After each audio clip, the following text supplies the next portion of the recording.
মির্চি নিবেদন, গল্প gold mine. গল্প গোল্ড মাইন। আমার নাম অভয়া, উত্তররাঢ়ী কায়স্তূপ, বাড়ি বালুচরের কাছে। তোমার সংঘর্ষে আমাদের যা হবে সে তো আমি জানি, কিন্তু এখনো তো তোমার এসে পৌঁছতে অন্তত আধ মিনিট কাল দেরি আছে। না, সে হবে না। আমাকে ছেড়ে আপনি কিছুতেই যেতে পারবেন না। সে কি কথা? আমার তো ওখানে যাওয়া হতে পারে না।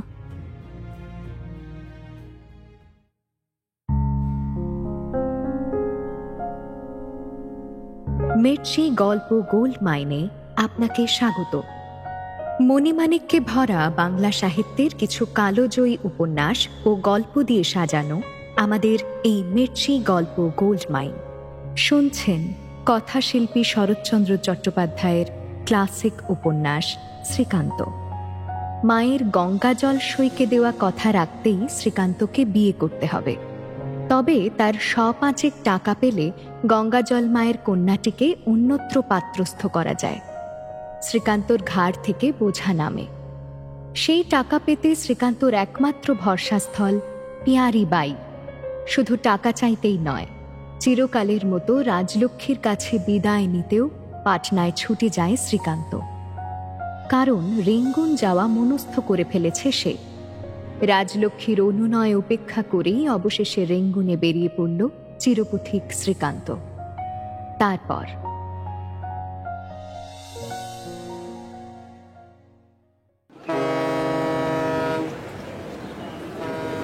দিন ৫-৬ পরে একদিন ভোরবেলায় একটা লোহার তোরঙ্গ এবং একটা পাতলা বিছানামাত্র সম্বল করে কলকাতার কয়লাঘাটে এসে উপস্থিত হলাম। গাড়ি থেকে নামতে না নামতে এক খাঁকি কুর্তি পরা কুলি এসে এই দুটোকে ছোঁ মেরে নিয়ে কোথায় যে চোখের পলকে অন্তর্ধান হয়ে গেল, খুঁজতে খুঁজতে দুশ্চিন্তায় চোখ ফেটে জল না আসা পর্যন্ত আর তার কোনো সন্ধানই পাওয়া গেল না। গাড়িতে আসতে আসতেই দেখছিলাম জেটি ও বড় রাস্তার মাঝখানটা নানা রঙের পদার্থে বোঝাই হয়ে আছে। লাল, কালো, পাঁশুটে, গেরুয়া, একটু কুয়াশা করেও ছিল। মনে হলো এক পাল বাছুর বোধহয় বাঁধা আছে, চালান যাবে। কাছে এসে ঠাহর করে দেখি চালান যাবে বটে, কিন্তু বাছুর নয়, মানুষ।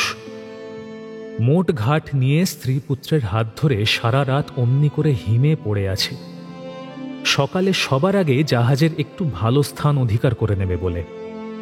অতএব কার সাধ্য পরে এসে এদের ডিঙিয়ে জেটির দোরগোড়ায় যায়? একটু পরে এই দল যখন সজাগ হয়ে উঠে দাঁড়ালো, তখন দেখলাম কাবুলের উত্তর থেকে কুমারিকার শেষ পর্যন্ত এই কয়লাঘাটে প্রতিনিধি পাঠাতে কারও ভুল হয়নি। সব আছে, কালো কালো গেঞ্জি গায়ে একদল চীনাও বাদ যায়নি। আমিও নাকি ডেকের যাত্রী, অর্থাৎ যার নিচে আর নেই। সুতরাং এদের পরাস্ত করে আমারও একটুখানি বসবার জায়গা করে নেবার কথা। কিন্তু কথাটা মনে করতেই আমার সর্বাঙ্গ হিম হয়ে গেল। হঠাৎ চেয়ে দেখি এই ১৪-১৫০০ লোক ইতিমধ্যে কখন ভেড়ার পালের মতো সার বেঁধে দাঁড়িয়ে গেছে। একজন হিন্দুস্থানীকে জিজ্ঞাসা করলাম, বাপু, বেশ তো সকলে বসেছিলে, হঠাৎ এমন কাতার দিয়ে দাঁড়ালে কেন? ডগদরি হোগা। ডগদরি পদার্থটা কি বাবু? লোকটা পিছনের একটা ঠেলা সামলে বিরক্ত মুখে বলল, আরে ইলেক কা ডগদরি। জিনিসটা আরো দুর্বোধ্য হয়ে পড়ল। কিন্তু বুঝি না বুঝি এতগুলো লোকের যা আবশ্যক আমারও তো তা চাই। কিন্তু কি কৌশলে যে নিজেকে ওই পালের মধ্যে গুঁজে দেব, সে এক সমস্যা হয়ে দাঁড়ালো। কোথাও একটু ফাঁক আছে কিনা খুঁজতে খুঁজতে দেখি অনেক দূরে কয়েকটি খিদিরপুরের মুসলমান সংকুচিতভাবে দাঁড়িয়ে আছে। এরা রেঙ্গুনে দর্জির কাজ করে, অনেকবার যাতায়াত করেছে। প্রশ্ন করলে বুঝিয়ে দিল, বাবু, বর্মায় তো এখনো প্লেগ যায়নি, তাই এই সতর্কতা আর কি। ডাক্তারবাবু পরীক্ষা করে পাশ করলে তবেই জাহাজে ওঠা যাবে। সে যাই হোক, পাশ করা যখন অবশ্য কর্তব্য, তখন আর উপায় কি? যথাসময় চোখ বুজে সর্বাঙ্গ সংকুচিত করে এক প্রকার মরিয়া হয়ে ডাক্তারের হাতে আত্মসমর্পণ করলাম এবং পাশ হয়েও গেলাম। এরপর জাহাজে উঠবার পালা। কিন্তু ডেক প্যাসেঞ্জারের এই প্রক্রিয়া যে কিভাবে হয় তা বাইরের লোকের পক্ষে ধারণা করা অসাধ্য। আমাদের এই কাবুলি, পাঞ্জাবি, মারোয়াড়ি, মাদ্রাজি, মারহাট্টি, বাঙালি, চীনা, বিহারি, উড়িয়া তামাম ভারতবর্ষ নিয়ে গড়া সুবিপুল বাহিনী শুদ্ধমাত্র পরস্পরের আকর্ষণ বিকর্ষণের বেগে ডাঙা থেকে জাহাজের দিকে প্রায় অজ্ঞাতসারে উঠে এলো, এবং সেই গতি সেখানেই আটকালো না। সামনেই দেখলাম একটা গর্তের মুখে সিঁড়ি লাগানো আছে। জাহাজের খোলে নামবার এই পথ।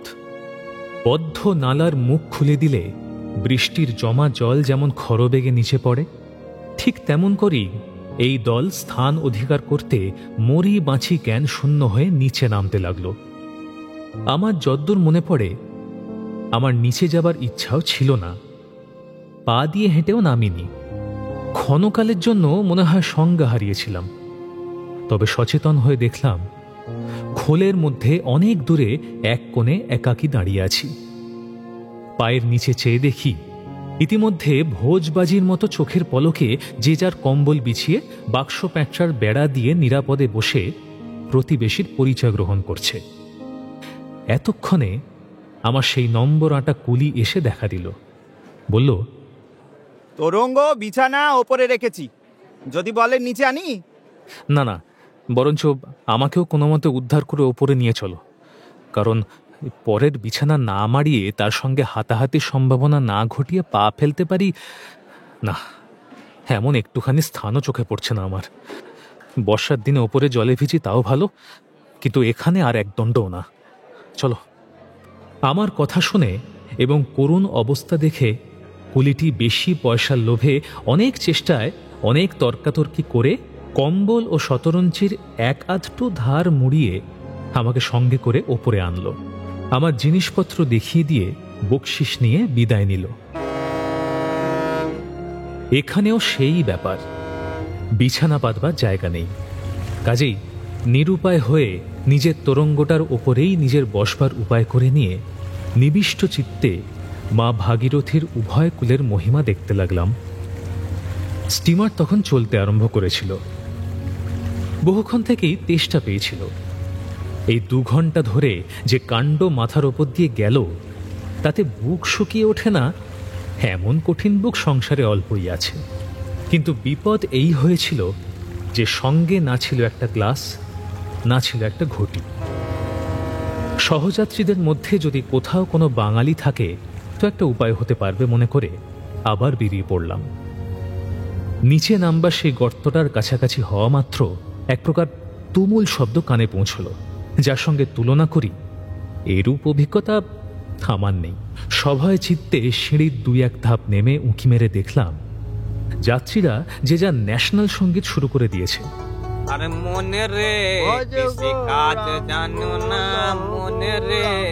কাবুল থেকে ব্রহ্মপুত্র ও কুমারিকা থেকে চীনের সীমানা পর্যন্ত যত প্রকারের সুরব্রহ্ম আছেন, জাহাজের এই আবদ্ধ খোলের মধ্যে বাদ্যযন্ত্র সহযোগে তারই সমবেত অনুশীলন চলছে।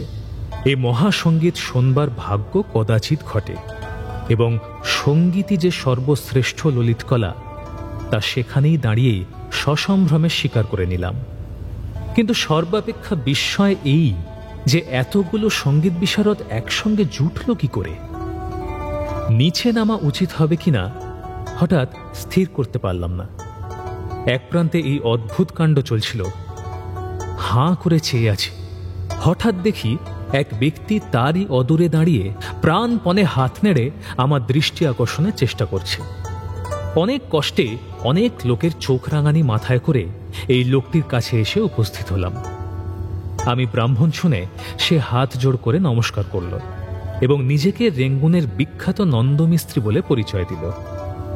পাশে একটি বিগত যৌবনা স্থূলাঙ্গী বসে এক দৃষ্টে আমাকে চেয়ে দেখছিল। আমি তার মুখের দিকে চেয়ে স্তম্ভিত হয়ে গেলাম। মানুষের এত বড় দুটো ভাঁটার মতো চোখ ও এত মোটা জোড়া ভুরু আমি আগে কখনো দেখিনি। নন্দমিস্ত্রি তার পরিচয় দিয়ে বলল, বাবু মশাই, এটি আমার পরিবার। কথাটা শেষ না হতেই স্ত্রীলোকটি ফোঁস করে উঠল। পরিবার? আমার 7 পাকের স্বামী বলছেন পরিবার? খবরদার বলছি মিস্ত্রি, যার তার কাছে মিছে কথা বলে আমার বদনাম করো না, বলে দিচ্ছি। আমি তো বিস্ময়ে হতবুদ্ধি হয়ে গেলাম। নন্দমিস্ত্রি অপ্রতিভ হয়ে বলতে লাগলো, আহা, রাগ করিস কেন টগর? পরিবার বলে আর কাকে? 20 বছর হলোই বা 20 বছর, পোড়া কপাল। জাত বৈষ্ণবের মেয়ে আমি হলুম গিয়ে কৈবত্যের পরিবার। কেন রে, কিসের দুঃখে? 20 বছর ঘর করছি বটে, কিন্তু একদিনের তরে হেসেলে ঢুকতে দিয়েছি সে কথা কারো বলবার জো নেই। এই টগর বৈষ্ণবী মরে যাবে, তবু জাত ধর্ম খোয়াবে না, তা জেনে রেখো। কথাগুলো বলে এই জাত বৈষ্ণবের মেয়ে জাতের গর্বে আমার মুখের দিকে চেয়ে তার ভাঁটার মতো চোখ দুটো ঘোরাতে লাগলো। নন্দমিস্ত্রি লজ্জিত হয়ে বারবার বলতে লাগলো, দেখলেন মশাই, দেখলেন?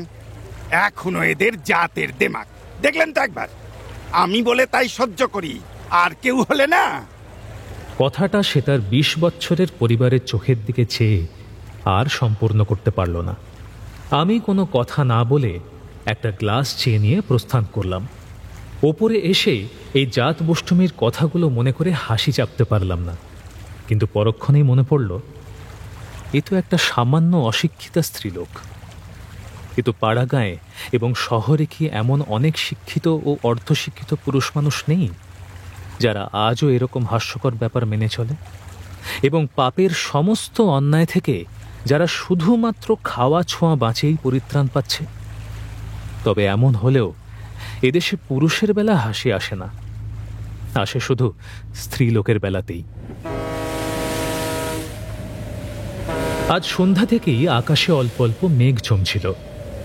রাত 1টার পর সামান্য জল ও হাওয়া হওয়ায় কিছুক্ষণের জন্য জাহাজ বেশ একটুখানি দুলে নিয়ে পরদিন সকালবেলা থেকেই আবার শান্তশিষ্ট হয়ে চলতে লাগলো।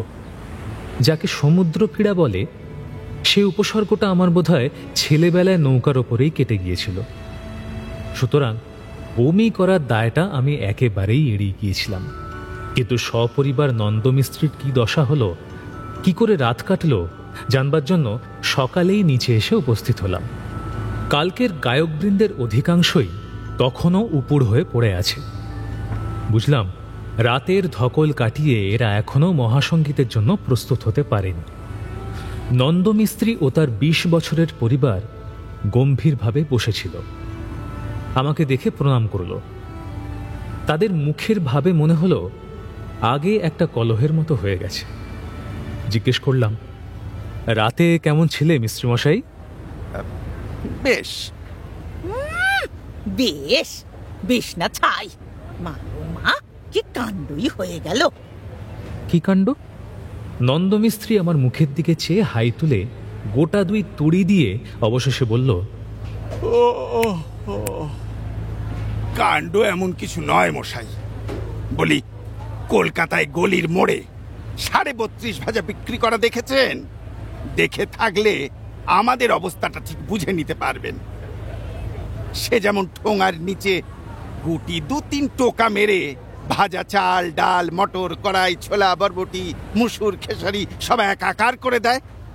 দেবতার কৃপায় আমরা সবাই ঠিক তেমনই মিশিয়ে গিয়েছিলাম। এই খানিকক্ষণ হলো যে যার কোট চিনে ফিরে এসে বসেছে। মশাই, ভাগ্যে আসল বৈষ্ণবের জাত যায় না, নইলে টগর আমার। আবার ফের? না না, থাক থাক, তবে থাক। এই বলে নন্দ উদাসীনের মতো আরেক দিকে চেয়ে চুপ করল। মূর্তিমান নোংরা একজোড়া কাবুলিওয়ালা আপাদ মস্তক সমস্ত পৃথিবীর অপরিচ্ছন্নতা নিয়ে অত্যন্ত তৃপ্তির সঙ্গে রুটি খাচ্ছিল। ক্রুদ্ধ টগর নির্নিমেষ দৃষ্টিতে সেই হতভাগ্যদিগের প্রতি তার অত বড় 2 চক্ষুর অগ্নিবর্ষণ করতে লাগল। নন্দ তার পরিবারের উদ্দেশ্যে প্রশ্ন করল, আজ তাহলে খাওয়া দাওয়া আর হবে না, তাই তো? মরণ আর কি হবে, কি করে শুনি? কেন যে খাওয়া যাবে না সেই ব্যাপারটা বুঝতে না পেরে আমি বললাম, এই তো মোটে সকাল, একটু বেলা হলে। আরে, কলকাতা থেকে দিব্যি 1 হাঁড়ি রসগোল্লা আনা হয়েছিল মশাই। জাহাজে উঠে পর্যন্ত বলছি, আয় টগর কিছু খাই, আর তাকে কষ্ট দিস নে। না, রেঙ্গুনে নিয়ে যাব। যা না, এইবার তোর রেঙ্গুনে নিয়ে যা। শেষ কথাগুলো টগরকে বলল নন্দ। টগর এই ক্রুদ্ধ অভিযোগে স্পষ্ট প্রতিবাদ না করে ক্ষুব্ধ অভিমানে একটিবার মাত্র আমার দিকে চেয়েই পুনরায় সেই হতভাগ্য কাবুলিকে চোখের দৃষ্টিতে দগ্ধ করতে লাগলো। আমি ধীরে ধীরে জিজ্ঞাসা করলাম, রসগোল্লার কি হলো? সেগুলোর কি হলো বলতে পারি না। ওই দেখুন ভাঙা হাড়ি, আর ওই যে দেখুন বিছানাময় তার রস। এর বেশি যদি কিছু জানতে চান তো ওই দুই হারামজাদাকে জিজ্ঞেস করুন। বলে টগরের দৃষ্টি অনুসরণ করে কটমট করে চেয়ে রইল। আমি অনেক কষ্টে হাসি চেপে মুখ নিচু করে বললাম, তা যাক, সঙ্গে চিড়ে আছে তো? সেদিকেও সুবিধে হয়েছে। বাবুকে একবার দেখা তো টগর। টগর একটা ছোট পুঁটলি পা দিয়ে ছুঁড়ে ফেলে দিয়ে বলল, দেখাও গে তুমি। যাই বলুন বাবু, কাবুলি জাতটাকে নেমো খারাম বলা যায় না। ওরা রসগোল্লাও যেমন খায়, ওরা কাবুল দেশের মোটা রুটি অমনি বেঁধেও দেয়। ফেলিস নে টগর, ফেলিস নে, তুলে রাখ, তোর মালসা ভোগে লেগে যেতে পারে। নন্দর এই পরিহাসে আমি তো হো হো করে হেসে ফেললাম, কিন্তু পরক্ষণেই টগরের মুখের দিকে চেয়ে ভয় পেয়ে গেলাম। ক্রোধে সমস্ত মুখ কালো করে মোটা গলায় বজ্রকর্কশ শব্দে জাহাজের সমস্ত লোককে সচকিত করে টগর চিৎকার করে উঠল, জাক তুলে কথা কও না বলছি মিস্ত্রি, ভালো হবে না তা বলে দিচ্ছি। চিৎকার শব্দে যারা মুখ তুলে চাইল তাদের বিস্মিত দৃষ্টির সামনে নন্দ এতটুকু হয়ে গেল। টগরকে সে ভালো মতোই চিনত। একটা বেফাঁস ঠাট্টার জন্য ক্রোধটা তার সে শান্ত করতে পারলেই বাঁচে। লজ্জিত হয়ে তাড়াতাড়ি বলল, টগর টগর মাথা খাস, রাগ করিস নে। আমি তামাশা করেছি বই তো নয়, রাগ করিস নে। টগর সে কথা কানেও তুলল না। চোখের তারা ভুরু একবার বাঁয়ে ও একবার ডাঁয়ে ঘুরিয়ে গলার সুর আরো এক পর্দা চড়িয়ে নিয়ে বলল, কিসের তামাশা? জাত তুলে আবার কিসের তামাশা? মুসলমানের রুটি দিয়ে মালসা ভোগ হবে, তোর কৈবত্যের মুখে আগুন। দরকার থাকে তুই তুলে রাখকে, বাপের পিন্ডি দিস। টগরের কথা শেষ হওয়া মাত্র জ্যায়মুক্ত ধনুর মতো নন্দ খাড়া দাঁড়িয়ে উঠেই টগরের কেশাকর্ষণ করে ধরল। হারামজাদি, তুই বাপ তুলিস?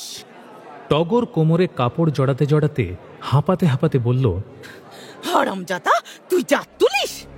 বলেই নন্দর হাতের একাংশ কামড়ে ধরল এবং মুহূর্ত মধ্যেই নন্দ মিস্ত্রি ও টগর গোষ্ঠীর মল্লযুদ্ধ তুমুল হয়ে উঠল। দেখতে দেখতে সমস্ত লোক ভিড় করে ঘিরে ধরল। হিন্দুস্তানিরা সমুদ্র পীড়া ভুলে চিৎকার করে বাহবা দিতে লাগলো। পাঞ্জাবিরা ছিছি করতে লাগলো, উৎকলবাসীরা চেঁচামেচি করতে লাগলো। সব শুদ্ধ একটা কাণ্ড বেঁধে গেল। আমি স্তম্ভিত বিবর্ণ মুখে দাঁড়িয়ে রইলাম। এত সামান্য কারণে এত বড় নির্লজ্জতা যে সংসারে ঘটতে পারে তা তো আমি কল্পনা করতেও পারতাম না। তার উপর আবার বাঙালি নরনারীরা এক জাহাজ লোকের সামনে করছে দেখে লজ্জায় মাটির সঙ্গে মিশে যেতে লাগলাম। কাছেই একজন জৌনপুরী দারোয়ান অত্যন্ত পরিতৃপ্তির সঙ্গে তামাশা দেখছিল।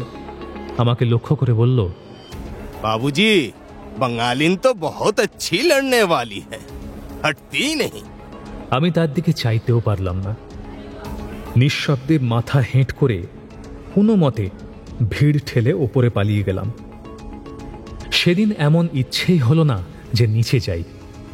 সুতরাং নন্দ টগরের যুদ্ধের অবসান কিভাবে হলো, সন্ধিপত্রে কোন কোন শর্তাদি নির্দিষ্ট হলো, কিছুই জানি না। সারাদিন আকাশে ছেঁড়া মেঘের আনাগোনার বিরাম ছিল না। এখন অপরাহ্নের কাছাকাছি একটা গাঢ় কালো মেঘ ধীরে ধীরে মাথা তুলে উঠতে লাগলো। মনে হলো সমস্ত খালাসিদের মুখে চোখেই কেমন যেন একটা উদ্বেগের ছায়া পড়েছে। তাদের চলাফেরার মধ্যেও এক প্রকার ব্যস্ততার লক্ষণ, যা আগে লক্ষ্য করিনি। একজন বৃদ্ধ গোছের খালাসিকে ডেকে জিজ্ঞাসা করলাম, আজ রাতেও কি কালকের মতো ঝড় হবে মনে হয়? কর্তা নিচে যাও, ক্যাপ্টেন কইছে সাইক্লোন হতে পারে। মিনিট 15 পরেই দেখলাম কথাটা অমূলক নয়। ওপরের যত যাত্রী ছিল সকলকে একরকম জোর করে খালাসিরা হোল্ডের মধ্যে নামিয়ে দিতে লাগলো। 2-4 জন আপত্তি করায় সেকেন্ড অফিসার নিজে এসে ধাক্কা মেরে তাদেরকে তুলে দিয়ে বিছানাপত্র পা দিয়ে গুটিয়ে দিতে লাগলো। আমার তোরঙ্গ বিছানা খালাসিরা ধরাধরি করে নিচে নিয়ে গেল, কিন্তু আমি নিজে আরেক দিকে সরে পড়লাম। শুনলাম সকলকে, অর্থাৎ যে হতভাগ্যরা 10 টাকার বেশি ভাড়া দিতে পারেনি তাদেরকে জাহাজের খোলের মধ্যে পুরে গর্তের মুখ এঁটে বন্ধ করা হবে। তাদের মঙ্গলের জন্য বটে, জাহাজের মঙ্গলের জন্য বটে। এই রকমের নিয়ম। আমার কিন্তু নিজের জন্য এই কল্যাণের ব্যবস্থা কিছুতেই মনোপুত হল না। আগে সাইক্লোন বস্তুটি সমুদ্রে কেন, ডাঙাতেও দেখিনি। কি তার কাজ, কেমন তার রূপ, অমঙ্গল ঘটাবার কতখানি এর শক্তি, কিছুই জানি না। মনে মনে ভাবলাম, ভাগ্য বলে যদি এমন জিনিসেরই আবির্ভাব আসন্ন হয়েছে, না, তবে না দেখে ছাড়ব না। তা অদৃষ্টে যা ঘটে তা ঘটুক। আর ঝড়ে জাহাজ যদি মারাই যায় তো অমন প্লেগের ইঁদুরের মতো পিঞ্জরায় বদ্ধ হয়ে মাথা ঠুকে ঠুকে জল খেয়ে মরতে চাই কেন? যতক্ষণ পারি হাত পা নেড়ে ঢেউয়ের ওপর নাগরদোলা চেপে ভেসে গিয়ে একসময় টুপ করে ডুব দিয়ে পাতালের রাজবাড়িতে অতিথি হলেই চলবে। কিন্তু রাজার জাহাজ যে আগে পিছে লক্ষ কোটি হাঙর অনুচর ছাড়া কালাপানিতে 1 পা চলেন না, এবং জলযোগ করে ফেলতেও যে তাদের মুহূর্ত বিলম্ব হয় না, এই সকল তথ্য তখনও আমার জানা ছিল না। অনেকক্ষণ থেকে গুঁড়ি গুঁড়ি বৃষ্টি পড়ছিল। সন্ধ্যার কাছাকাছি বাতাস এবং বৃষ্টির বেগ দুই বেড়ে উঠল। এমন হয়ে উঠল যে পালিয়ে বেড়াবার আর জো রইল না। যেখানে হোক সুবিধা মতো একটু আশ্রয় না নিলেই নয়। সন্ধ্যার আধারে যখন স্বস্থানে ফিরে এলাম তখন ওপরের ডেক জনশূন্য। মাস্তুলের পাশ দিয়ে উঁকি মেরে দেখলাম ঠিক সামনেই বুড়ো কাপ্তেন দূরবীন হাতে ব্রিজের ওপর ছোটাছুটি করছেন। হঠাৎ তাঁর সুনজরে পড়ে গিয়ে পাছে এত কষ্টের পরেও আবার সে গর্তে গিয়ে ঢুকতে হয়, এই ভয়ে একটা সুবিধা গোছের জায়গা খোঁজ করতে করতে একেবারে অচিন্তনীয় আশ্রয় পাওয়া গেল। একধারে অনেকগুলো ভেড়া, মুরগি ও হাঁসের খাঁচা উপরি উপরি রাখা ছিল। তারই উপরে উঠে বসলাম। মনে হলো এমন নিরাপদ জায়গা বুঝি সমস্ত জাহাজের মধ্যে আর কোথাও নেই। কিন্তু তখনও অনেক কথাই জানতে বাকি ছিল। বৃষ্টি, বাতাস, অন্ধকার এবং জাহাজের দোলন সবকটি ধীরে ধীরে বেড়ে উঠতে লাগলো। সমুদ্র তরঙ্গের আকৃতি দেখে মনে হলো এই বুঝি সেই সাইক্লোন। কিন্তু সেই যে সাগরের কাছে গোষ্পদ মাত্র, তা বুঝতে আর একটু অপেক্ষা করতে হলো। হঠাৎ বুকের ভিতর পর্যন্ত কাঁপিয়ে দিয়ে জাহাজের বাঁশি বেজে উঠল। ওপরের দিকে চেয়ে মনে হলো মন্ত্র বলে যেন আকাশের চেহারা বদলে গেল। সেই গাঢ় মেঘ আর নেই। সমস্ত ছিঁড়ে খুঁড়ে কি করে সমস্ত আকাশটা যেন হালকা হয়ে কোথাও উধাও হয়ে চলেছে। পরক্ষণেই একটা বিকট শব্দ সমুদ্রের প্রান্ত থেকে ছুটে এসে কানে বিঁধল, যার সঙ্গে তুলনা করে বুঝিয়ে দিই এমন কিছুই জানি না। এসে পড়ল ঝড়। এই দুর্জয় বায়ুর শক্তি বর্ণনা করা তো ঢের দূরের কথা, সমগ্র চেতনা দিয়ে অনুভব করাও যেন মানুষের সামর্থ্যের বাইরে। পাশেই যে লোহার খুঁটি ছিল, গলার চাদর দিয়ে নিজেকে তার সঙ্গে বেঁধে ফেলেছিলাম। সারাক্ষণ মনে হতে লাগলো এইবার ছেড়ে ফেলে আমাকে সাগরের মাঝখানে উড়িয়ে নিয়ে ফেলবে। হঠাৎ মনে হলো জাহাজের গায়ে কালো জল যেন ভিতরের ধাক্কায় বজবজ করে ক্রমাগত ওপরের দিকে ঠেলে উঠছে। দূরে চোখ পড়ে গেল। দৃষ্টি আর ফেরাতে পারলাম না। একবার মনে হলো এ বুঝি পাহাড়, কিন্তু পরক্ষণেই সে ভ্রম যখন ভাঙল তখন হাত জোড় করে বললাম, ভগবান, এই চোখ দুটি যেমন তুমিই দিয়েছিলে, আজ তুমিই তাদের সার্থক করলে। এতদিন ধরে তো সংসারে সর্বত্র চোখ মেলে বেড়াচ্ছি, কিন্তু তোমার এই সৃষ্টির তুলনা তো কখনো দেখতে পাইনি। হে ঢেউ সম্রাট, তোমার সংঘর্ষে আমাদের যা হবে সে তো আমি জানি, কিন্তু এখনো তো তোমার এসে পৌঁছতে অন্তত আধ মিনিট কাল দেরি আছে। সেই সময়টুকু বেশ করে তোমার কলেবরখানি যেন দেখে নিতে পারি। এই যে বিরাট ব্যাপার জীবন্তের মতো ছুটে আসছে, সেই অপরিমেয় গতিশক্তির অনুভূতি আমাকে আমাকে অভিভূত করে ফেলেছিল।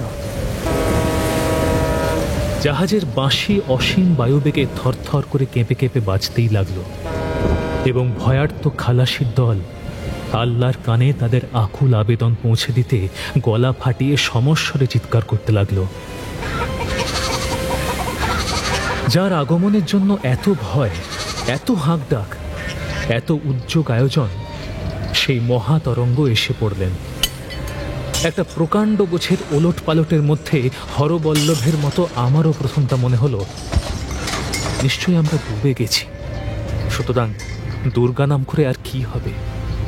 কিন্তু মিনিট খানেক পরে দেখা গেল না, ডুবিনি।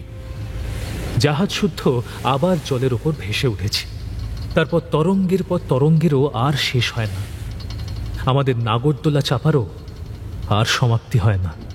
এতক্ষণে টের পেলাম কেন কাপ্তেন সাহেব মানুষগুলোকে জানোয়ারের মতো গর্তে পুরে চাবি বন্ধ করেছেন।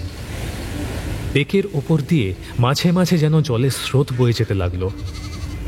আমার নিচে হাঁস মুরগিগুলো বার কতক ঝটপট করে এবং ভেড়াগুলো কয়েকবার ম্যাঁ ম্যাঁ করে ভবলীলা সাঙ্গ করল।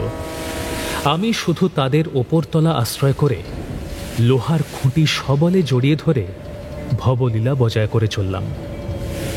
কিন্তু এখন আর এক প্রকারের বিপদ জুটল। শুধু যে জলের ছাঁট ছুঁচের মতো গায়ে বিঁধতে লাগলো তাই নয়, সমস্ত জামা কাপড় ভিজে প্রচণ্ড বাতাসে এমন শীত করতে লাগলো যে দাঁতে দাঁতে ঠক ঠক করে বাজতে লাগলো। মনে হলো জলে ডোবার হাত থেকে যদি বা নিস্তার পাই, নিউমোনিয়ার হাত থেকে পরিত্রাণ পাবো কি করে। এইভাবে আরও কিছুক্ষণ বসে থাকলে যে পরিত্রাণ পাওয়া সত্যিই অসম্ভব হয়ে পড়বে তা নিঃসংশয়ে অনুভব করলাম। সুতরাং যেমন করে হোক এ স্থান ত্যাগ করে এমন কোথাও আশ্রয় নিতে হবে যেখানে জলের ছাট বল্লমের ফলার মতো গায়ে বেঁধে না। একবার ভাবলাম, আচ্ছা ভেড়ার খাঁচার মধ্যে ঢুকে পড়লে কিরকম হয়, কিন্তু তাই বা কতটুকু নিরাপদ। তার মধ্যে যদি সেই রকম লোনা জলের স্রোত ঢুকে পড়ে তো নিতান্তই যদি না ম্যাঁ ম্যাঁ করি, মা মা করেও অন্তত ইহলীলা সমাপ্ত করতে হবে। শুধু এক উপায় আছে, জাহাজের দিক পরিবর্তনের মধ্যে ছুট দেবার একটু অবকাশ পাওয়া যায়। অতএব এই সময়টুকুর মধ্যে আর কোথাও গিয়ে যদি ঢুকে পড়তে পারি, হয়তো বাঁচতেও পারি। যে কথা সেই কাজ। কিন্তু খাঁচা থেকে নেমে 3 বার ছুটে ও 3 বার বসে যদি বা সেকেন্ড ক্লাস কেবিনের দরজায় গিয়ে উপস্থিত হলাম, দরজা বন্ধ। লোহার কপাট হাজার ঠেলাঠেলিতেও পথ দিল না। সুতরাং আবার সেই পথ তেমনি করে অতিক্রম করে ফার্স্ট ক্লাসের দোরগোড়ায় এসে হাজির হলাম। এবার ভাগ্যদেবতা সুপ্রসন্ন হয়ে একটা নিরালা ঘরের মধ্যে আশ্রয় দিলেন। লেশমাত্র দ্বিধা না করে কপাট বন্ধ করে দিয়ে খাটের ওপর ঝুপ করে শুয়ে পড়লাম। রাত 12টার মধ্যে ঝড় বৃষ্টি থেমে গেল বটে, কিন্তু পরদিন ভোরবেলা পর্যন্ত সমুদ্রের রাগ পড়ল না। আমার জিনিসপত্রের এবং সহযাত্রীদের অবস্থা কি হল, বিশেষ করে মিস্ত্রি মশাই সস্ত্রীক কি করে রাত অতিবাহিত করলেন জানবার জন্য সকালবেলা নিচে নেমে গেলাম। কাল নন্দমিস্ত্রি একটু রসিকতা করেই বলেছিল, মশাই 32.5 ভাজার মতো আমরা মিশে গিয়েছিলাম, এই মাত্র যে যার কোটে ফিরে এসেছি। আজকের মেশামেশি 32.5 ভাজায় চলে কিনা জানি না, কিন্তু এখনো পর্যন্ত কেউই যে কারো নিজের কোটে ফিরে আসতে পারেনি তা সচক্ষে দেখলাম। তাদের অবস্থা দেখলে সত্যি কান্না পায়। এই 300-400 যাত্রীর মধ্যে সমর্থ থাকা তো অনেক দূরের কথা, বোধ করি অক্ষত কেউই ছিল না। মেয়েরা শিলের ওপর নোড়া দিয়ে যেমন করে বাটনা বাটে, কালকের সাইক্লোন এই ৩-৪০০ লোক দিয়ে ঠিক তেমনি করেই সারা রাত বাটনা পেটেছে। সমস্ত জিনিসপত্র বাক্স প্যাঁটরা নিয়ে এই লোকগুলি সমস্ত রাত জাহাজের এধার থেকে ওধার গড়িয়ে বেরিয়েছে। বমি এবং অনুরূপ আর দুটো প্রক্রিয়া এত করেছে যে দুর্গন্ধে দাঁড়ানো ভার। এখন ডাক্তারবাবু জাহাজের মেথর ও খালাসিদের নিয়ে এদের পঙ্কোদ্ধার করবার ব্যবস্থা করছেন। ডাক্তারবাবু আমার আপাদ মস্তক বারবার নিরীক্ষণ করে বোধহয় আমাকে সেকেন্ড ক্লাসের যাত্রী ঠিক করেছিলেন। তবুও অত্যন্ত আশ্চর্য হয়ে বললেন, মশাইকে তো খুব তাজা দেখাচ্ছে। বোধ করি হ্যামক পেয়েছিলেন, তাই না? হ্যামক কোথায় পাবো মশাই? পেয়েছিলাম একটা ভেড়ার খাঁচা, তাই তাজা দেখাচ্ছে। ডাক্তারবাবু হাঁ করে চেয়ে রইলেন। আমি বললাম, ডাক্তারবাবু, অধমই নরককুণ্ডেরই যাত্রী, কিন্তু দুর্বল বলে এখানে ঢুকতে পারিনি। শুরু থেকে ওই ডেকের ওপরেই ছিলাম। কাল সাইক্লোনের খবর পেয়ে খানিকটা সময় ভেড়ার খাঁচার ওপর বসে, আর বাকি রাতটা ওই ফার্স্ট ক্লাসের একটা ঘরের মধ্যে অনধিকার প্রবেশ করে আত্মরক্ষা করেছি। কি বলেন, অন্যায় করেছি কি? সমস্ত ইতিহাস শুনে ডাক্তারবাবু এমনই খুশি হয়ে গেলেন যে তৎক্ষণাৎ তার নিজের ঘরের মধ্যে বাকি দুটো দিন কাটাবার জন্য সাদরে নিমন্ত্রণ করলেন। অবশ্য সে নিমন্ত্রণ আমি গ্রহণ করতে পারিনি, শুধু তাঁর ডেক চেয়ারটা নিয়েছিলাম। দুপুরবেলা ক্ষুধার তাড়নায় নির্জীবের মতো এই কেদারার উপর পড়ে ব্রহ্মাণ্ডের খাদ্যবস্তু চিন্তা করছি। কোথায় গিয়ে কি ফন্দি করলে যে কিঞ্চিত খাদ্য মিলবে, সেই দুর্ভাবনায় মগ্ন হয়ে আছি। এমন সময় খিদিরপুরে সেই মুসলমান দর্জিদের একজন এসে বলল, বাবু মশাই, একটি বাঙালি মেয়েলোক আপনাকে ডাকতেছে। মেয়েলোক? বুঝলাম ইনি টগর। কেন যে ডাকছেন তা অনুমান করা কঠিন হল না। নিশ্চয়ই মিস্ত্রির সঙ্গে স্বামী স্ত্রীর সত্য সাব্যস্ত ব্যাপারে আবার মতভেদ ঘটেছে। কিন্তু আমাকে কেন? ট্রায়াল বাই অর্ডিল ছাড়া বাইরের লোক এসে কোনোদিন যে মীমাংসা করে দিয়েছে তা মনে করাও তো শক্ত। বললাম, ঘণ্টাখানেক পরে যাব। বলো কে? না বাবু মশাই, বড় কাতর হয়ে ডাকতেছে। কাতর? কিন্তু টগর তো আমার কাতর হবার মানুষ নয়।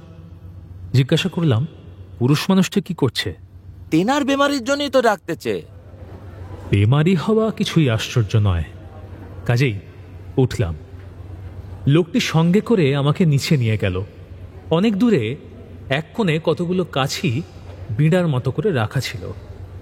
তারই আড়ালে একটি 22-23 বছরের বাঙালি মেয়ে যে বসেছিল তা একদিনও আমার চোখে পড়েনি। কাছেই একখানি ময়লা শতরঞ্চির ওপরে এই বয়সেরই একটি অত্যন্ত ক্ষীণকায় যুবক মরার মতো চোখ বুজে পড়ে আছে। অসুখ তারই। আমি কাছে আসতে মেয়েটি আস্তে আস্তে মাথার কাপড়টা টেনে দিল, কিন্তু আমি তার মুখ দেখতে পেলাম। সে খুব সুন্দর বললে তর্ক উঠবে, কিন্তু তা অবহেলা করবার জিনিস নয়।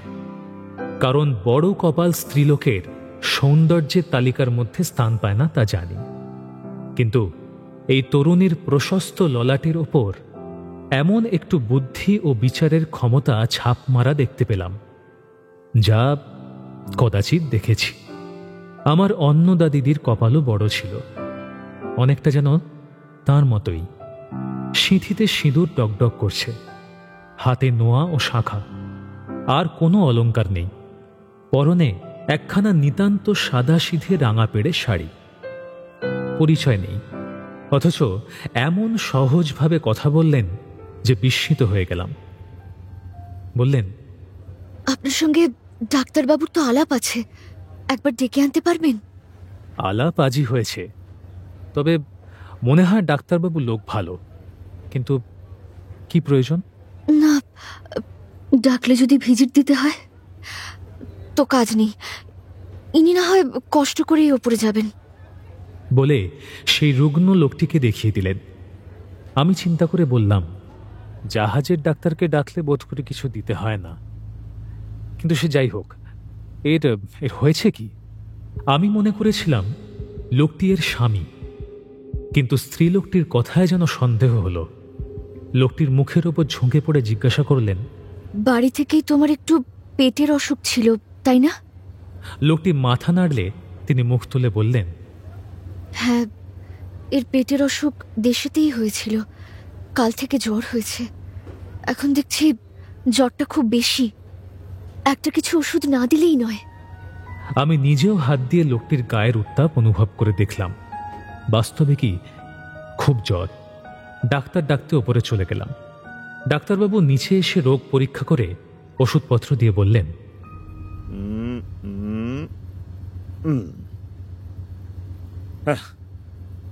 চলুন শ্রীকান্ত বাবু, ঘরে গিয়ে বরং দুটো গল্প গাছা করা যাক। আসুন। ডাক্তারবাবু লোকটি চমৎকার। তার ঘরে নিয়ে গিয়ে বললেন, তা আপনি চা খান তো? হ্যাঁ। বিস্কুট? তাও খাই। আচ্ছা।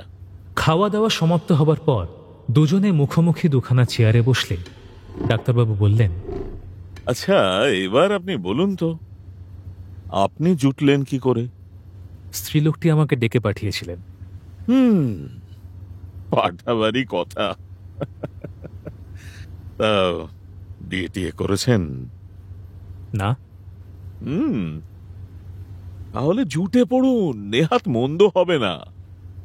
লোকটার ওই তো চেহারা, তাতে টাইফয়েডের লক্ষণ বলেই মনে হচ্ছে। যা হোক, বেশি দিন টিকবে না, এটাও ঠিক। ইতিমধ্যে একটু নজর রাখবেন, আর কোনো ব্যাটা না ভিড়ে যায়। আপনি আপনি এসব কি বলছেন ডাক্তারবাবু?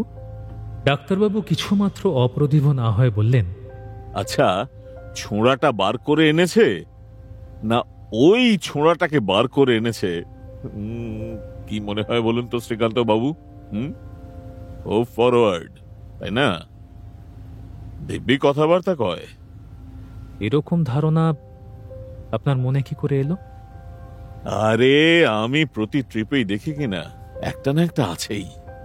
গতবারেই তো বেলঘোরের একজোড়া ছিল। একবার বর্মায় গিয়ে পা দিয়ে দেখুন, তখন দেখবেন আমার কথাটা ঠিক কিনা। বর্মার কথাটা যে তার অনেকটাই সত্য তা পরে দেখেছিলাম বটে, কিন্তু আপাতত সমস্ত মনটা বিতৃষ্ণায় যেন তিক্ত হয়ে উঠল। ডাক্তারবাবুর নিকট বিদায় নিয়ে একবার নন্দ মিস্ত্রির খবর নিতে নিচে গেলাম। সপরিবার মিস্ত্রিমশাই তখন ফলাহারের আয়োজন করছিল। একটা নমস্কার করে প্রথমেই প্রশ্ন করল, বলছি, ওই মেয়ে মানুষটি কে মশাই? টগর শিরোপীড়া বাবদে মাথায় একটা পাগড়ি বাঁধছিল। ফোঁস করে গর্জে উঠল, তোমার সে খবরে কাজ কি শুনি? দেখলেন মশাই, দেখলেন মাগির মন কত ছোট। কে বাঙালি মেয়েটা রেঙ্গুনে যাচ্ছে, খবরটা নিতেও দোষ। টগর শিরোপীড়া ভুলে পাগড়িটা ফেলে দিয়ে আমার মুখের দিকে দেখল। সেই দুটি গোচক্ষু বিস্ফারিত করে বলল, মশাই, টগর বষ্টমীর হাত দিয়ে ওর মতো কত গন্ডা মিস্ত্রি মানুষ হয়ে গেল, এখনো আবার আমার চোখে ধুলো দেবে। আরে তুই ডাক্তার না বদ্যি যে যেই একটু জল আনতে গেছি অমনি ছুটে দেখতে গেছিস? কেন রে, কে ও? ভালো হবে না বলে দিচ্ছি মিস্ত্রি। আর যদি ওদিকে যেতে দেখি তো তোমারই একদিন কি আমারই একদিন। হ্যাঁ, বলে দিলু। আমি কি তোর পোষা বাঁদর যে যেদিকে শিকল ধরে নিয়ে যাবি সেই দিকে যাব? আমার ইচ্ছে হলে আবার গিয়ে বেচারাকে দেখে আসবো। তুই যা পারিস তাই করিস। বলেই ফলাহারে মন দিল। টগরও শুধু একটা আচ্ছা বলে তার পাগড়ি বাঁধতে লাগলো। আমিও প্রস্থান করলাম। ভাবতে ভাবতে গেলাম, এমনি করে এরা 20 বছর কাটিয়েছে। আসলে অনেক পোড় খেয়ে টগর এটা বুঝেছে যে যেখানে সত্যকার বন্ধন নেই সেখানে এতটুকু রাস শিথিল করলে চলবে না, ঠকতেই হবে। হয় অহর্নিশি সতর্ক হয়ে জোর করে দখল করে বজায় রাখতে হবে, না হয় যৌবনের মতো নন্দ মিস্ত্রিও একদিন অজ্ঞাতসারে খসে পড়বে। কিন্তু যাকে উপলক্ষ করে টগরের এই বিদ্বেষ, ডাক্তারবাবুর এমন কুৎসিত তীব্র কটাক্ষ, সে কে এবং কি? টগর বলেছিল, এই কাজ করে আমি নিজে চুল পাকিয়েছি। আমার চোখে ধুলো দেবে এমন মেয়ে মানুষ আছে কোথায় শুনি? ডাক্তারবাবু মন্তব্য প্রকাশ করেছিলেন, আরে বাবা, এই কাণ্ড নিত্য দেখে আমার চোখে দিব্য দৃষ্টি এসে গেছে। আজ ভুল করলে এমন চোখ আমি উপড়ে ফেলতে রাজি আছি মশাই। এমনই হয় বটে। অপরকে বিচার করতে বসে কোনো মানুষকেই কখনো বলতে শুনিনি সে অন্তর্যামী নয়, কিংবা তার ভুল কখনো হয়। সবাই বলে মানুষ চিনতে তার জোড়া নেই, এবং এ বিষয়ে সে একটি পাকা জহুরি। অথচ সংসারে কে কবে যে নিজের মনটাকেই চিনতে পেরেছে তাই তো জানি না। তবে আমার মতো যে কেউ কখনো কঠিন ঘা খেয়েছে তাকে সাবধান হতেই হয়। সংসারে অন্নদা দিদিও যখন থাকে তখন বুদ্ধির অহংকারে পরকে মন্দ ভেবে বুদ্ধিমান হওয়ার চেয়ে ভালো ভেবে নির্বোধ হওয়াতেই যে মোটের ওপর বুদ্ধির দামটা বেশি পাওয়া যায় সে কথা তাকে মনে মনে স্বীকার করতেই হয়। তাই এই দুটি পরম বিজ্ঞ নরনারীর উপদেশ অভ্রান্ত বলে অসংকোচে গ্রহণ করতে পারলাম না। কিন্তু ডাক্তারবাবু বলেছিলেন অত্যন্ত ফরওয়ার্ড। তা বটে, এই কথাটাই শুধু আমাকে থেকে থেকে খোঁচা দিতে লাগল। অনেক রাতে আবার ডাক পড়ল। এইবার এই স্ত্রীলোকটির পরিচয় পেলাম। আমার নাম অভয়া, উত্তররাঢ়ী কায়স্তূপ, বাড়ি বালুচরের কাছে। আর ওই যে ব্যক্তি অসুস্থ হয়ে পড়েছে ও গ্রাম সম্পর্কে ভাই হয়, নাম রোহিণী সিংহ। ওষুধে রোহিণীবাবুর যথেষ্ট উপকার হয়েছে। এই বলে আরম্ভ করে অভয়া অল্প সময়ের মধ্যেই আমাকে আত্মীয় করে নিল। অথচ স্বীকার করতেই হবে যে আমার মনের মধ্যে অনিচ্ছা সত্ত্বেও একটা কঠোর সমালোচনার ভাবই বরাবর জাগ্রত ছিল। তবুও এই স্ত্রীলোকটির সমস্ত আলাপ আলোচনার মধ্যে কোথাও একটা অসঙ্গতি বা অশোভন প্রগল্ভতা ধরতে পারলাম না। অভয়ার মানুষ বশ করবার আশ্চর্য শক্তি। এরই মধ্যে শুধু যে সে আমার নামধাম জেনে নিল তা নয়, তার নিরুদ্দিষ্ট স্বামীকে যেমন করে পারি খুঁজে দেব তাও আমার মুখ দিয়ে বার করে নিল। আমার স্বামী 8 বছর আগে বর্মায় চাকরি করতে এসেছিল। বছর 2 তার চিঠিপত্র পাওয়া গিয়েছিল, কিন্তু এই 6 বছর হলো আর কোনো খবর নেই। দেশে আত্মীয় স্বজন আর কেউ নেই। মা ছিলেন, তিনিও মাসখানেক আগে ইহলোক ত্যাগ করেছেন। এখন অভিভাবকহীন হয়ে বাপের বাড়িতে থাকা অসম্ভব হয়ে পড়েছে। তাই রোহিণী দাদাকে রাজি করিয়ে বর্মায় চলেছি। আচ্ছা, এতটুকু চেষ্টা না করে কোনো মতে দেশের বাড়িতে পড়ে থাকলে কি আমার ভালো কাজ হতো? তাছাড়া এই বয়সে দুর্নাম কিনতেই বা কতক্ষণ? কেন তিনি এতকাল আপনার কোনো খোঁজ নেন না, কিছু জানেন সে ব্যাপারে? না, কিছু জানি না। তার আগে কোথায় ছিলেন তা জানেন? জানি, রেঙ্গুনেই ছিলেন। বর্মা রেলওয়েতে কাজ করতেন। কিন্তু কত চিঠি দিয়েছি, কখনো জবাব পাইনি। অথচ একটা চিঠিও কোনোদিন আমার ফিরে আসেনি, জানেন? কথা শুনে বুঝলাম প্রতি পত্রই যে অভয়া স্বামী পেয়েছে তা নিশ্চিত, কিন্তু কেন যে জবাব দেয়নি তার সম্ভাব্য কারণ এইমাত্র ডাক্তারবাবুর কাছেই শুনেছি। বুঝলেন শ্রীকান্তবাবু, অনেক বাঙালি সেখানে গিয়ে কোনো সুন্দরী বার্মিজ মহিলাকে নিয়ে আবার নতুন করে ঘর সংসার পাতে। এমনও অনেকে আছে যারা সারা জীবন আর কখনো দেশে ফিরে যায় না, বুঝলেন? কথাগুলো ভাবতে ভাবতে আমি অন্যমনস্ক হয়ে গিয়েছিলাম। আমাকে চুপ করে থাকতে দেখে অভয়া প্রশ্ন করল, তিনি বেঁচে নেই তাই কি আপনার মনে হয়? বরং ঠিক তার উল্টো। তিনি যে বেঁচে আছেন এ কথা আমি শপথ করে বলতে পারি। খপ করে অভয়া আমার পায়ে হাত দিয়ে হাতটা মাথায় ঠেকিয়ে বলল, আপনার মুখে ফুলচন্দন পড়ুক শ্রীকান্ত বাবু, আমি আর কিছুই চাই না, তিনি বেঁচে থাকলেই হলো। আমি পুনরায় মৌন হয়ে রইলাম।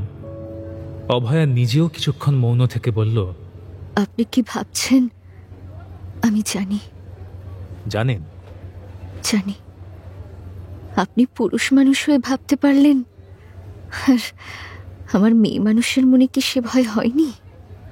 তা হোক, আমি ভয় করি না। আমি সতীন নিয়ে খুব ঘর করতে পারবো। তবুও চুপ করে রইলাম। কিন্তু আমার মনের কথা অনুমান করতে এই বুদ্ধিমতী নারীর লেশ মাত্র বিলম্ব হল না। বলল, আপনি ভাবছেন আমি ঘর করতে রাজি হলেই তো হলো না, আমার সতীন রাজি হবে কিনা এই তো। বাস্তবিক আশ্চর্য হয়ে গেলাম। বললাম, বেশ, তাই যদি হয় তো কি করবেন? এইবার অভয়ার চোখ দুটি ছলছল করে উঠল। আমার মুখের প্রতি সজল দৃষ্টিতে তাকিয়ে বলল, সে বিপদে আপনি একটু সাহায্য করবেন শ্রীকান্ত বাবু। আমার রোহিণী দাদা বড্ড সাদাসিধে ভালো মানুষ, তার দ্বারা তখন তো কোনো উপকারই হবে না। সাধ্য থাকলে নিশ্চয় করব, কিন্তু এসব বিষয়ে বাইরের লোক দিয়ে তো কাজ প্রায় হয়ই না, বরং অকাজই বেড়ে যায়। সে কথা সত্যি। পরদিন বেলা 11টা-12টার মধ্যে জাহাজ রেঙ্গুনে পৌঁছবে, কিন্তু ভোর না হতেই সমস্ত লোকের মুখ চোখে একটা ভয় ও চাঞ্চল্যের চিহ্ন দেখা গেল। চারদিক থেকে একটা অস্ফুট শব্দ কানে আসতে লাগল, কেরেন্টিন। খবর নিয়ে জানিলাম কথাটা কোয়ারেন্টিন। সসাধারণ লোকের মুখে ছড়াতে ছড়াতে দাঁড়িয়েছে কেরেন্টিন। তখন প্লেগের ভয়ে বর্মা গভর্নমেন্ট অত্যন্ত সাবধান। শহর থেকে 8-10 মাইল দূরে একটা চড়ায় কাঁটা তারের বেড়া দিয়ে খানিকটা স্থান ঘিরে নিয়ে অনেকগুলি কুঁড়ে ঘর তৈরি করা হয়েছে। তারই মধ্যে সমস্ত ডেকে যাত্রীদের নির্বিচারে নামিয়ে দেওয়া হয়। 10 দিন বাস করার পর তবে এরা শহরে প্রবেশ করতে পারে। তবে যদি কারো কোনো আত্মীয় শহরে থাকে এবং সে পোর্ট হেলথ অফিসারের কাছ থেকে কোনো কৌশলে ছাড়পত্র জোগাড় করতে পারে, তাহলে অবশ্য আলাদা কথা। ডাক্তারবাবু আমাকে তার ঘরের মধ্যে ডেকে নিয়ে বললেন, শুনুন শ্রীকান্ত বাবু, একখানা চিঠি জোগাড় না করে আপনার আসা উচিত হয়নি। আপনি জানেন না, কোয়ারেন্টাইনে নিয়ে যেতে এরা মানুষকে এত কষ্ট দেয় যে কসাইখানায় গরু ছাগল ভেড়াকেও এত কষ্ট সইতে হয় না। তবে ছোট লোকরা কোনো রকমে সইতে পারে, শুধু ভদ্রলোকদেরই মর্মান্তিক ব্যাপার। একে তো মুটে নেই, নিজের সমস্ত জিনিস নিজে কাঁধে করে একটা সরু সিঁড়ি দিয়ে নামাতে ওঠাতে হয়, তত দূরে বয়ে নিয়ে যেতে হয়।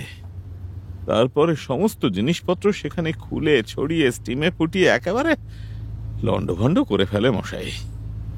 এই রোদের মধ্যে কষ্টের আর অবধি থাকে না। আচ্ছা, এর কি কোনো প্রতিকার নেই ডাক্তারবাবু? না, সেরকম কিছু তো প্রতিকার নেই। তবে তবে সাহেব ডাক্তার জাহাজে উঠলে একবার আপনার জন্য বলে দেখব না হয়। তার কেরানি বাবুটি যদি আপনার ভার নিতে রাজি হয়। কিন্তু কথাটা তার ভালো করে শেষ না হতেই বাইরে এমন একটা কাণ্ড ঘটল যা স্মরণ হলে আজও লজ্জায় মরে যাই। একটা গোলমাল শুনে দুজনেই ঘরের বাইরে এসে দেখি জাহাজের সেকেন্ড অফিসার 6-7 জন খালাসিকে এলো পাথারে লাথি মারছে এবং বুটের চোটে যে যেখানে পারছে পালাচ্ছে। এই ইংরেজ যুবকটি অত্যন্ত উদ্ধত বলে বোধ করি ডাক্তারবাবুর সঙ্গে আগে কোনোদিন এর বচসা হয়ে থাকবে। আজও ঝগড়া হয়ে গেল। ডাক্তারবাবু ক্রুদ্ধ হয়ে বললেন, এই যে তোমার এই ব্যবহার অত্যন্ত গর্হিত। একদিন তোমাকে এজন্য দুঃখ পেতে হবে, তা বলে দিচ্ছি। কেন? আবার প্রশ্ন করছো কেন? এভাবে লাথি মারা অন্যায়। মার ছাড়া ক্যাটেল সিধা হয়? ডাক্তারবাবু একটু স্বদেশী, তাই উত্তেজিত হয়ে বলতে লাগলেন, এই যে এরা জানোয়ার নয়, গরিব মানুষ। আমাদের দেশি লোকেরা নম্র এবং শান্ত বলেই ক্যাপ্টেন সাহেবের কাছে তোমার নামে অভিযোগ করে না, এবং তুমিও এইভাবে অত্যাচার করতে সাহস পাও।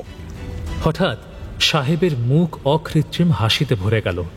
ডাক্তারের হাতটা টেনে আঙুল দিয়ে দেখিয়ে বলল, Look, Doctor, they are your countrymen. You ought to be proud of them. চেয়ে দেখি কয়েকটা উঁচু পিপার আড়ালে দাঁড়িয়ে এই লোকগুলো দাঁত বার করে হাসছে এবং গায়ের ধুলো ঝাড়ছে। সাহেব এক গাল হেসে ডাক্তারবাবুর মুখের ওপর দুহাতের বুড়ো আঙুল দুটো নেড়ে দিয়ে এঁকে বেঁকে শীষ দিতে দিতে প্রস্থান করল। জয়ের গর্ব তাঁর সর্বাঙ্গ দিয়ে যেন ফুটে পড়তে লাগলো। ডাক্তারবাবুর মুখখানা লজ্জায়, ক্ষোভে, অপমানে কালো হয়ে গেল। দ্রুত পথে এগিয়ে গিয়ে ক্রুদ্ধ কণ্ঠে বলে উঠলেন, এই এই বেহায়া ব্যাটারা, দাঁত বার করে হাসছিস যে? এইবার এতক্ষণে দেশি লোকের আত্মসম্মান বোধ ফিরে এলো। সবাই একযোগে হাসি বন্ধ করে চড়া কণ্ঠে জবাব দিল, তুমি ডাক্তার বাবু বেটা বলার কে? কারোর খেয়ে কি আমরা হাসছি? আমি জোর করে টেনে ডাক্তারবাবুকে তার ঘরে ফিরিয়ে আনলাম। তিনি চৌকির ওপর ধপ করে বসে পড়ে শুধু বললেন,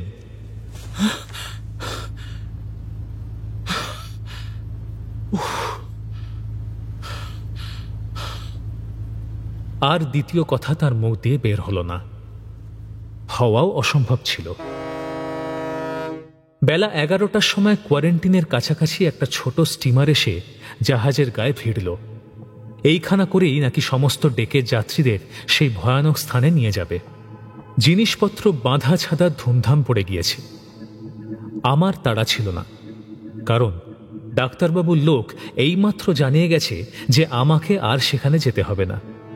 নিশ্চিন্ত হয়ে যাত্রী ও খালাসিদের চেঁচামেচি, দৌড়ঝাঁপ কতকটা অন্য মনস্কের মতো নিরীক্ষণ করছিলাম। হঠাৎ পিছনে একটা শব্দ শুনে ফিরে দেখি অভয়া দাঁড়িয়ে।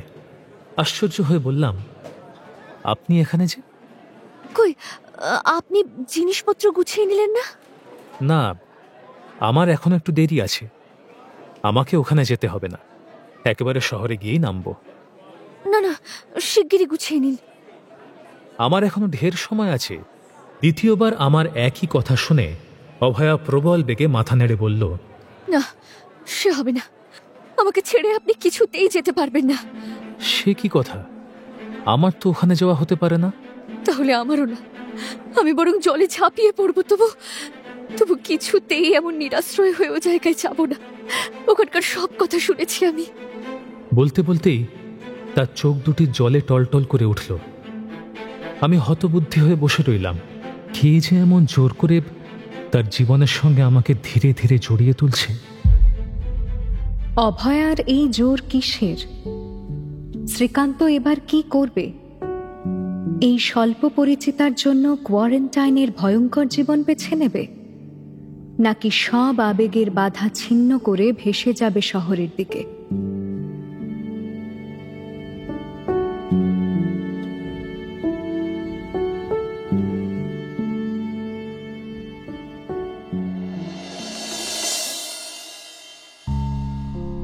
শুনলেন শরৎচন্দ্র চট্টোপাধ্যায়ের শ্রীকান্ত।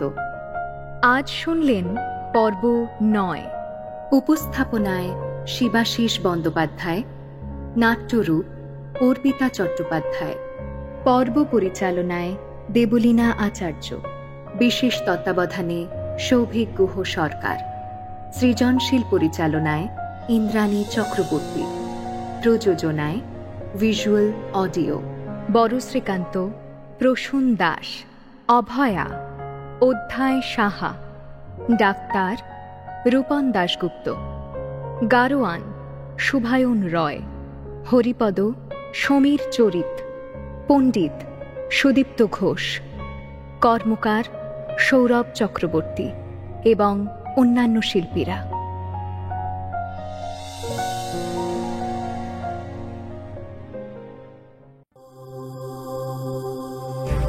মির্চি নিবেদন গল্প গোল্ড মাইন।